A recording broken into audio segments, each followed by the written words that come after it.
NEET UG പരീക്ഷാ ക്രമക്കേടിൽ നടപടിയുമായി national testing agency 63 വിദ്യാർത്ഥികളെ ഡീബാർ ചെയ്തു. നീറ്റ് യുജി പുനഃപരീക്ഷയിൽ നിന്ന് 750 വിദ്യാർത്ഥികൾ വിട്ടുനിന്നു. ബീഹാറിലെ നവാഡയിൽ UGC നെറ്റ് പരീക്ഷാ ക്രമക്കേട് അന്വേഷിക്കാനെത്തിയ CBS സംഘത്തെ ആക്രമിച്ച 4 പേർ പിടിയിലായി. രാജ്യത്തുടനീളം നീറ്റ് യുജി പരീക്ഷാ ക്രമക്കേടിന് പിന്നിൽ പ്രവർത്തിച്ച വിദ്യാർത്ഥികൾക്കെതിരെയാണ് നടപടി സ്വീകരിച്ചത്.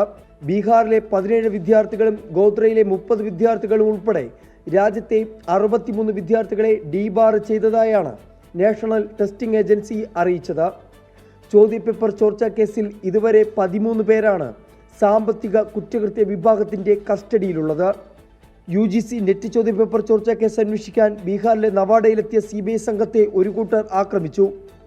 സംഭവത്തിൽ 4 പേരെ അറസ്റ്റ് ചെയ്തു. വെബ്സൈറ്റ് ഹാക്ക് ചെയ്തു എന്ന വാർത്തകൾ തള്ളി NTA രംഗത്തെത്തി. വെബ്സൈറ്റും വെബ് പോർട്ടലുകളും സുരക്ഷിതമാണെന്നാണ് നാഷണൽ ടെസ്റ്റിംഗ് ഏജൻസിയുടെ വിശദീകരണം. ഗ്രേസ് മാർക്ക് ലഭിച്ച 1563 വിദ്യാർത്ഥികൾക്കായി സുപ്രീം കോടതി ഉത്തരവനുസരിച്ച് നടന്ന പുനഃപരീക്ഷയിൽ 813 വിദ്യാർത്ഥികൾ മാത്രമാണ് പങ്കെടുത്തത്.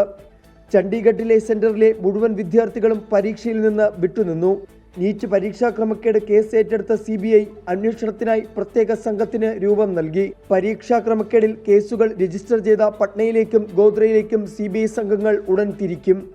24 ഡൽഹി.